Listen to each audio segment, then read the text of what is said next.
Today, Binghamton marks the 10th anniversary of its most horrific tragedy. A series of events are planned for today to mark 10 years since a gunman entered the American Civic Association on Front Street and massacred 13 people, many of them recent immigrants taking an English class. After the ACA and the Crime Victims Assistance Center held a news conference outside the ACA this morning, many people processed down Front Street to the Memorial Park to join members of the victims' families for their annual remembrance ceremony. The families conceived of the park and raised the money to have it built on city property. This morning, some of them shared memories of their lost loved ones. My mother, so full of life and energy, a very special person, mother of 10, interested in everyone and in everything, and beloved by many. She just told her friend who dropped her off that morning, "I love this building." Mima inspired us with her abundant generosity, selfless volunteerism, strength of character, gentle spirit, and good humor.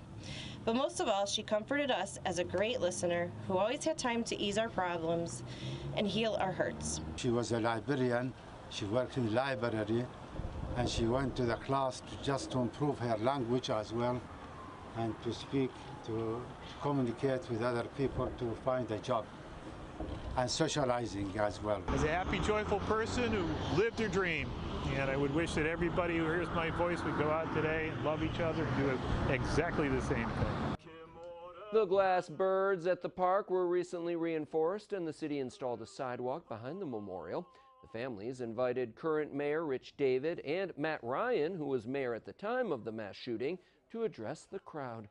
Some remarked that while the rest of the world seems to no longer remember the tragedy, Binghamton will never forget. We can't do anything about what happened that day, but we can always remember the lives that were lost. We can always celebrate what they accomplished while they were alive, and comfort those who lost their loved ones. Mayor Rich David read the names of all 13 victims. Parveen Ali, Almir Alves, Mark Bernard, Maria Sonia Bernard, Lee Gua, Len Ho, Layla Khalil, Roberta King, Jian Ling, Mao Hung Soo, Dolores Yagal, Hee-Hung Jong, and Maria Zabnu. The families have established a fund through the Community Foundation of South Central New York to pay for ongoing upkeep of the memorial. Donations can be made at donorswhocare.org. This evening, the ACA is holding a vigil service at its headquarters on Front Street.